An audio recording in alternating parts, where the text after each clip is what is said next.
As you know by now, if you've been following my videos, company culture to me is the backbone of an organization. However, your team being remote and working in various parts of the world can make it challenging to create an awesome company culture feeling.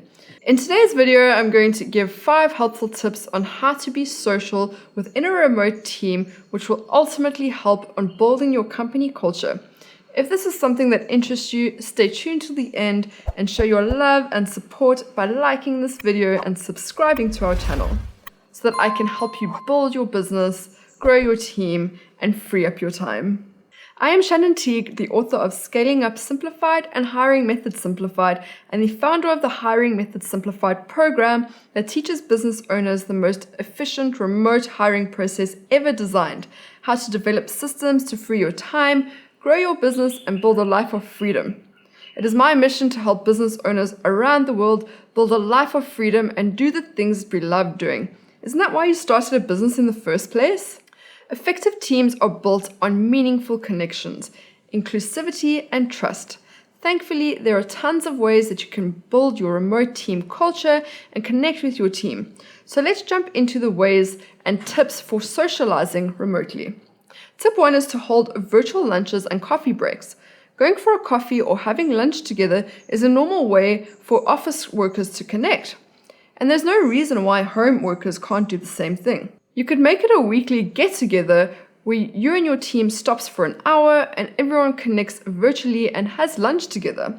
The same goes for having coffee breaks, where you encourage your team to take a quick 15-minute coffee break together.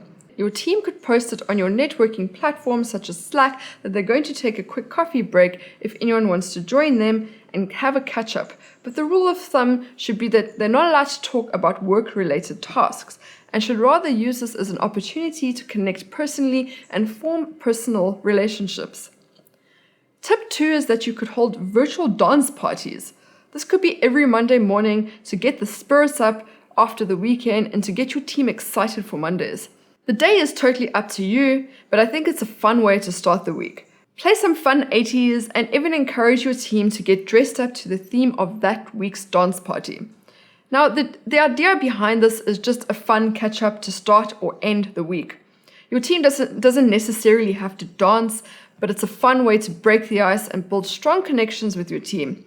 You could even host it on Fridays and encourage your team to buy an end-of-the-week beer that is on you, and provide your team with a weekly beer allowance. How cool would that be on your job description when advertising, trying to find a new team member to join the team, that you give a weekly beer allowance? Tip 3 is setting up weekly virtual wellbeing classes. Get a well-known yoga instructor or fitness instructor to host a weekly fitness class.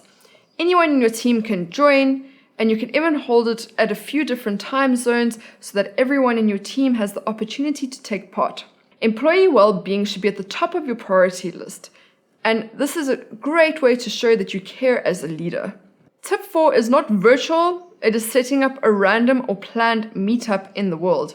It can be a company benefits that once or twice a year for team building activities, your company brings your team together in a cool location somewhere in the world.